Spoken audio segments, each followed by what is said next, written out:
Los anuncios del Día de la Madre comenzaban cada año más temprano. Collares relucientes, ramos de flores, rostros sonrientes abarrotaban la pantalla, cada uno un recordatorio pulido de lo que ya no tenía.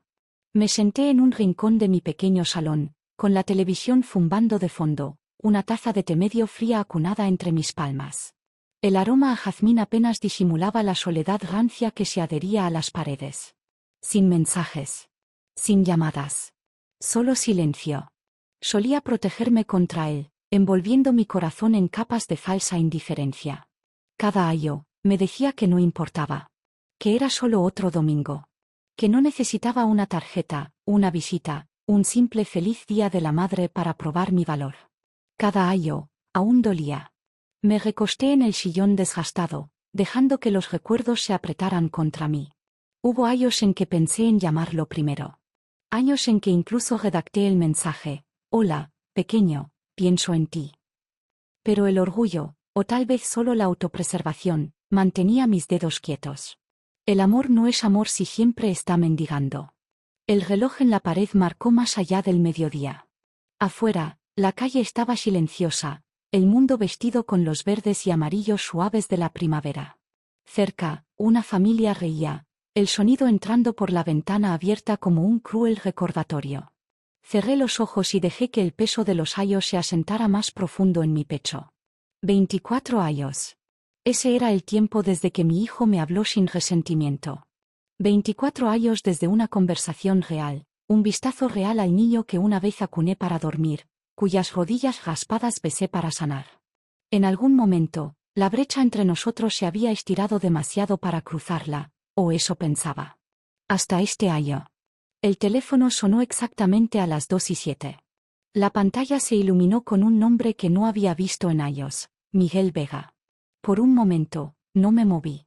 No respiré.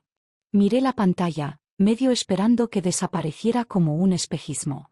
Mi corazón latía contra mis costillas, no con esperanza, no con miedo, sino con algo crudo e innombrable. Mi pulgar tembló ligeramente antes de responder. Mamá, su voz se quebró, fina y cautelosa. Feliz Día de la Madre. Estaba pensando, tal vez podríamos reunirnos este año. Presioné la taza más fuerte contra mi pecho, como si la porcelana pudiera calmar la tormenta que se gestaba dentro de mí.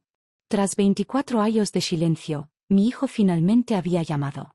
Y yo, Dios me ayude, aún quería creer. Por un momento, pensé que la llamada se cortaría. Tal vez alguna mano invisible rompería la línea antes de que pudiera tomar la decisión equivocada, antes de que pudiera decir algo incorrecto. Pero los segundos se alargaron, densos y pesados, y Miguel esperó. Mamá, repitió, más suave ahora. Estaba pensando, tal vez podríamos pasar el Día de la Madre juntos.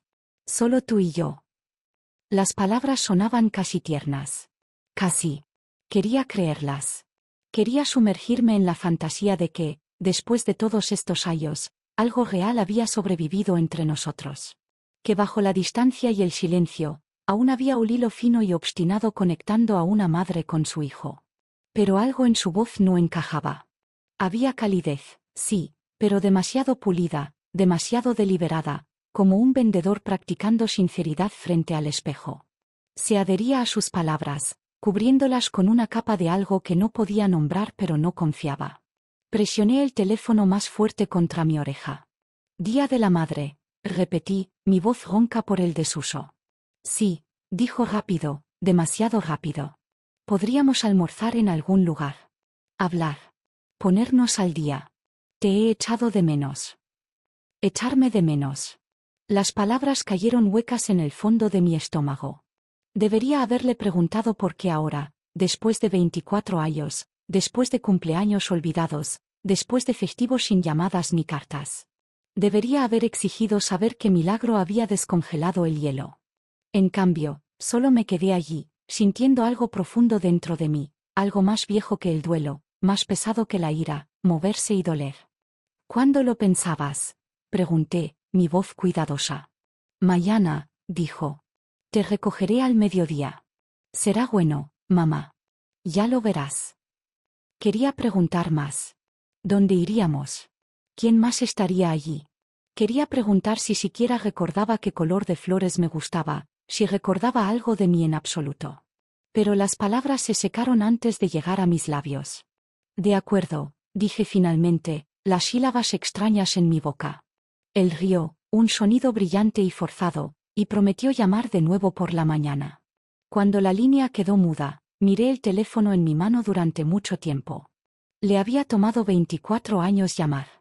A mí me tomó menos de 20 segundos decir que sí. Y en algún lugar, enterrada bajo la tenue esperanza que titilaba en mi pecho, una verdad más oscura susurraba. Ten cuidado.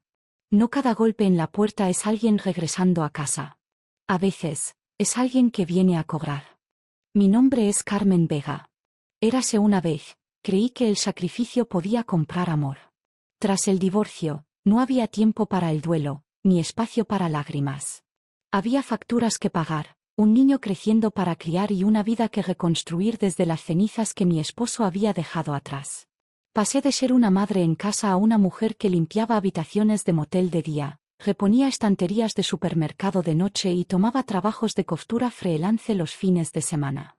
Dormir se convirtió en un lujo que no podía permitirme, y el orgullo fue algo que empeñé junto con mis joyas solo para mantener las luces encendidas. Salté comidas más veces de las que podía contar. Algunas noches, mi cena eran las cortezas que Miguel dejaba en su plato, recogidas y tragadas sin queja. Las mañanas de invierno significaban ponerme jerseys de segunda mano bajo mi abrigo para poder comprarle un par de botas decentes. Cada rodilla raspada, cada tos en medio de la noche, los enfrenté sola, con manos temblorosas pero lo suficientemente firmes para secar lágrimas y administrar medicinas. Cuando Miguel fue aceptado en la universidad, pensé que los años de sacrificio finalmente habían encontrado su recompensa. Recuerdo estar frente a la oficina de admisiones, la carta de aceptación apretada en mi mano, lágrimas corriendo por mi rostro. No por mí, nunca por mí, sino por él. Tendría una vida mejor. Nunca conocería el sabor de la desesperación que se pegaba a mi lengua. Trabajé turnos extra para enviarlo. Saqué préstamos que no podía pagar, agoté tarjetas de crédito a mi nombre y vendí silenciosamente las últimas joyas de mi madre, las que guardé pensando que algún día podría pasarlas a una hija que nunca tuve. Cuando Miguel se fue, maleta en mano y sueños en los ojos, me dije que valía la pena. Me dije que él recordaría. Pero no lo hizo. El día de su graduación, me senté sola en la última fila del auditorio universitario, apretando un programa arrugado en mis manos. No estaba en la lista de invitados. Ni siquiera estaba segura de que supiera que estaba allí. Desde lejos, lo vi lanzar su gorra al aire, riendo con amigos, posando para fotos con profesores y compañeros. Sin ojos buscando los míos. Sin sonrisa destinada a mí. Esperé en la puerta trasera, el corazón latiendo contra mis costillas, desesperada por un vistazo, una palabra, un abrazo. Pero Miguel pasó junto a mí sin mirar, sus brazos alrededor de una chica que no reconocí, su risa resonando clara y brillante en el aire de la tarde. No era parte del futuro por el que pagué. Esa noche volví a casa. Cerré la puerta y me senté en la oscuridad hasta el amanecer. Sin celebración. Sin orgullo de madre. Solo el conocimiento amargo de que algunas deudas nunca se pagarían, porque nunca fueron reconocidas en primer lugar. Y ahora, después de 24 años, me invitaba a un brunch. No sabía si fue la esperanza o el desamor lo que contestó el teléfono ayer. Tal vez no importaba. Tal vez, después de todo este tiempo, eran lo mismo. Tras la llamada, me senté en la mesa de la cocina hasta bien entrada la noche, el reloj marcando un juicio constante y paciente. Pasé los dedos por la veta lisa de la madera, trazando patrones invisibles como solía trazar los deditos de Miguel cuando era bebé, memorizando cada detalle frágil. Podía sentir el viejo hambre regresando, ese anhelo desesperado por conexión, por reconocimiento. La urgencia de creer, de perdonar, de intentarlo de nuevo. Pero la mujer que era ahora no era la que una vez esperó en puertas de graduación y umbrales vacíos. Ya no. Guardado en una caja de lata maltrecha en el estante más alto de mi armario había un secreto que había mantenido incluso de mí misma durante años, un montón de papeles olvidados, polvorientos por el tiempo. Hace 20 años, tras un encuentro fortuito con una anciana amable para quien limpiaba, me convenció, con hesitación, con escepticismo, de invertir una pequeña parte de mis escasos ahorros en una compañía pequeña y en apuros en la que ella creía. No sabía mucho de acciones. Apenas sabía cómo equilibrar una chequera entonces. Pero ella me miró, con ojos llenos de una certeza extraña, y dijo, confía un poco más en ti misma. Lo hice. Guardé los papeles, asumí que era una esperanza tonta y volví a fregar suelos y remendar ropa de segunda mano. Ahora saqué la carpeta, los bordes de Manila suaves por años de abandono. Y allí estaba, en blanco y negro, una carta de una firma de corretaje, sin abrir hasta el último mes, cuando finalmente me obligué a ordenar mis documentos. 7 millones de euros. La compañía había explotado. La pequeña semilla que planté, olvidada en el suelo seco de la supervivencia, había florecido en algo extraordinario. Nadie lo sabía. Ni Miguel. Ni los pocos amigos con los que aún hablaba. Era solo mío, no por egoísmo, sino por autopreservación. Pasé décadas siendo invisible. Ahora, era invencible. Y tal vez, solo tal vez, este Día de la Madre. Era hora de que aprendieran la diferencia. El restaurante era uno de esos lugares modernos en el centro de Toledo, todo ladrillo visto y bombillas Edison, esforzándose demasiado por parecer desenfadado. Me senté en la mesa junto a la ventana, las manos cruzadas pulcramente en mi regazo, fingiendo no notar las miradas de lástima de la recepcionista y los camareros al pasar. Una anciana sola en el Día de la Madre, probablemente pensaban que conocían la historia. No la conocían. A las 12:15 en punto, la puerta se abrió. Vi a Miguel primero, más alto de lo que recordaba, pero más delgado, como si la vida lo hubiera vaciado en partes. Su esposa lo seguía, una mujer elegante y pulida con ojos afilados, y 2 niños, un chico y una chica, de quizás 9 o 10 años, arrastrando sus zapatillas por el suelo pulido. «Mamá», llamó Miguel, su voz brillante con una emoción fabricada. Corrió hacia mí y me abrazó, cuidadoso de no arrugar su americana cara. El abrazo fue breve, protocolario, desvaneciéndose de la memoria antes de que se apartara. «Feliz Día de la Madre», añadió su esposa, ofreciendo un ramo de flores de supermercado, de esas que agarras a última hora, marchitas en los bordes. Sonreí cortésmente, murmuré mi agradecimiento y observé cómo se acomodaban en sus sillas. Los niños sacaron tabletas de inmediato, desconectándose del mundo, sus rostros brillando azules por la luz de la pantalla. Miguel inició una charla trivial, preguntando por mi salud, mis aficiones, incluso alabando los pendientes que llevaba, joyería barata y vieja que me puse sin pensar. Reía demasiado fuerte por cosas que no eran graciosas. Su esposa asentía con simpatía a todo lo que decía, su sonrisa fina como papel. Era casi convincente. Casi. El camarero trajo la comida, y en algún momento entre la segunda taza de café y la llegada de la cuenta, la conversación cambió. Entonces, mamá, dijo Miguel, mirando a su esposa antes de aclararse la garganta. Hemos estado pensando. Sería genial vivir más cerca de ti. Ya sabes, los niños podrían verte más a menudo, podríamos ayudarte si alguna vez necesitaras algo. Asentí lentamente, esperando. Y, bueno, continuó su esposa sin problemas, el mercado está loco ahora. Los precios están por las nubes. Encontramos un lugar, justo a la vuelta de tu casa, pero con la entrada, rió ligeramente, un sonido ensayado. Es difícil.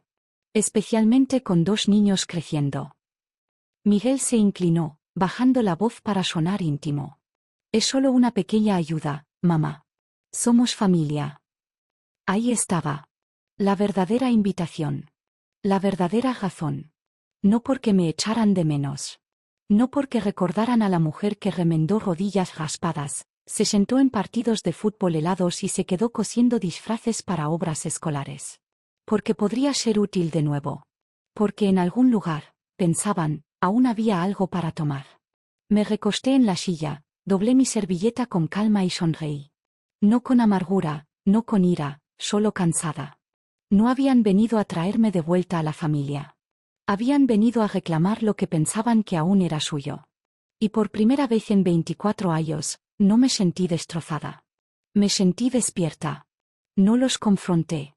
No alcé la voz ni hice las preguntas que quemaban en mi garganta. En cambio, Sonreí como sonríes a un extraño que nunca volverás a ver, cortés, distante, desvaneciéndose en segundos. Eso suena encantador, dije, cruzando las manos pulcramente en mi regazo mientras Miguel y su esposa sonreían radiantes al otro lado de la mesa.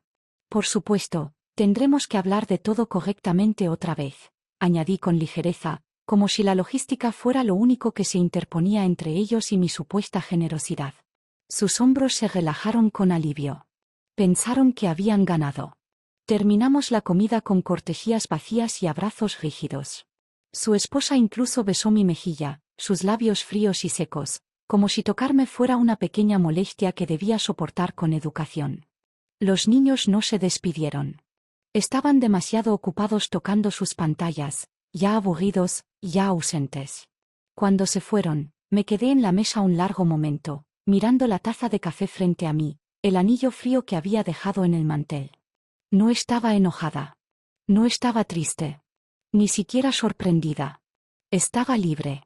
Esa noche, de vuelta en mi tranquilo apartamento, saqué la carpeta de nuevo, la misma que contenía los detalles de la inversión olvidada. Esta vez, añadí un nuevo documento, un testamento, recién impreso, esperando mi firma.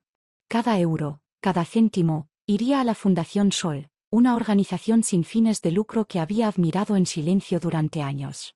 Un lugar que acogía a mujeres abandonadas por las familias a las que habían dado sus vidas. Mujeres como yo. Mujeres a las que se les dijo que solo valían lo que podían dar, y descartadas cuando no tenían nada más que ofrecer. Firmé el papeleo con mano firme. Sin dudas. Sin vacilaciones. Miguel y su familia no recibirían nada. Ni casas. Ni cheques. Ni herencia envuelta en un lazo de obligación. Habían venido por riquezas. Se irían con recuerdos, frágiles, construidos sobre palabras vacías y sonrisas falsas. Coloqué el testamento firmado en la caja de lata y cerré la tapa con un suave clic. En esa habitación silenciosa, sonó como el cierre de una puerta muy vieja. Una que nunca volverían a encontrar. La mañana del Día de la Madre amaneció suave y dorada, la luz del sol curvándose por el suelo de mi viejo salón por última vez. Me paré en el centro del espacio, los muebles ya vendidos, las paredes desnudas salvo por las tenues sombras donde una vez colgaron fotos. No quedaba nada que tomar. Nada que retener. Nada que dar. Pegué la nota en la puerta, un cuadrado blanco de papel, la letra pequeña y firme. Luego tomé mi maleta, giré la llave en la cerradura por última vez y me fui. Para el mediodía, ya estaba a kilómetros por la costa, un nuevo juego de llaves cálido en mi bolsillo, el mar apenas visible más allá de los tejados de mi nueva calle. El apartamento, la vida que pensaron que podían recuperar, no era más que una habitación vacía ahora. Una cáscara hueca. Como el espacio que habían tallado dentro de mí años atrás y dejaron sin llenar. En Toledo, frente a mi vieja puerta, Miguel estaba afuera, con las manos llenas, un ramo de lirios rosados marchitándose ligeramente en el calor, una caja envuelta brillando torpemente bajo su brazo. Su esposa rondaba detrás, su sonrisa tensa y cautelosa. Llamó. Una vez. 2 veces. Mamá, llamó, modulando su voz para sonar casual, cariñoso, seguro. Sin respuesta. Probó la manilla. Cerrada. No fue hasta que notó la pequeña nota cuadrada pegada a la altura de los ojos que se detuvo realmente. Me imagino que se inclinó, frunciendo el ceño, tratando de leer las palabras, claras, sin adornos, afiladas como cristal. Llegaste demasiado tarde. Sin más explicaciones. Sin despedida. No sé cuánto tiempo se quedó allí. No sé si maldijo, suplicó o se rió. No sé si las flores se deslizaron de su mano, cayendo con un golpe suave y lastimero en el umbral. No lo sé porque no estaba allí. Ya me había ido, llevada por una corriente diferente ahora, una que no necesitaba que él la validara. Hay puertas en la vida que no puedes forzar una vez que las has dejado oxidarse. Hay personas que solo se dan cuenta del costo cuando la cuenta ya venció. Y por una vez, no era yo quien estaba del lado equivocado del adiós. El pueblo al que me mudé no era nada grandioso, sin rascacielos relucientes, sin escaparates de mármol, solo filas de casas blancas unidas por calles sinuosas, el aire denso con saliflores silvestres. Podías escuchar el océano desde cualquier lugar, incluso con los ojos cerrados. Era el sonido de finales y principios a la vez. Alquilé una casa modesta, nada lujosa, pero con un porche que atrapaba el sol de la mañana y un buzón torcido pintado de azul brillante. La primera noche que dormí allí, no soñé con Miguel. No soñé en absoluto. Al final del primer mes, encontré el lugar que me ataría a este pueblo, la Casa Sol. Un edificio sencillo y deteriorado cerca del viejo puerto. Había sido un espacio seguro para mujeres sin otro lugar a donde ir. Mujeres golpeadas por el silencio, la traición, la erosión lenta e invisible de su valor. Entré una tarde llevando un cheque, no como donante buscando una deducción fiscal, sino como alguien que entendía exactamente qué tipo de rescate no se veía desde afuera. Les dije que no quería mi nombre en una placa. Solo quería ayudar.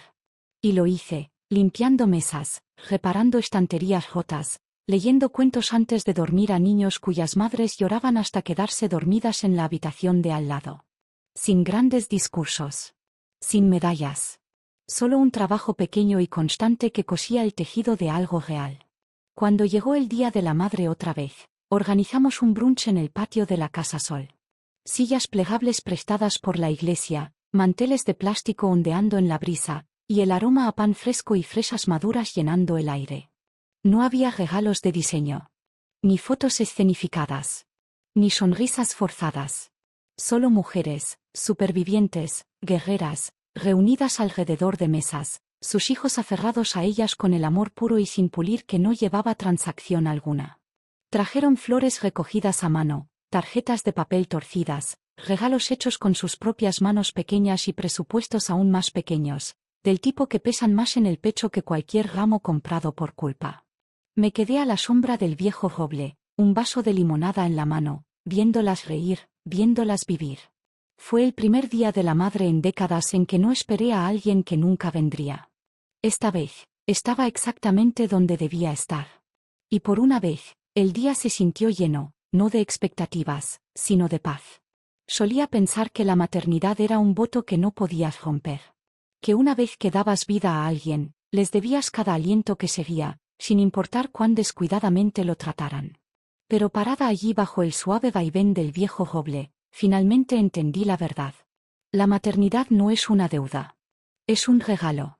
Se ofrece libremente, cosido con noches sin dormir y oraciones silenciosas, tejido con sacrificios que nadie ve.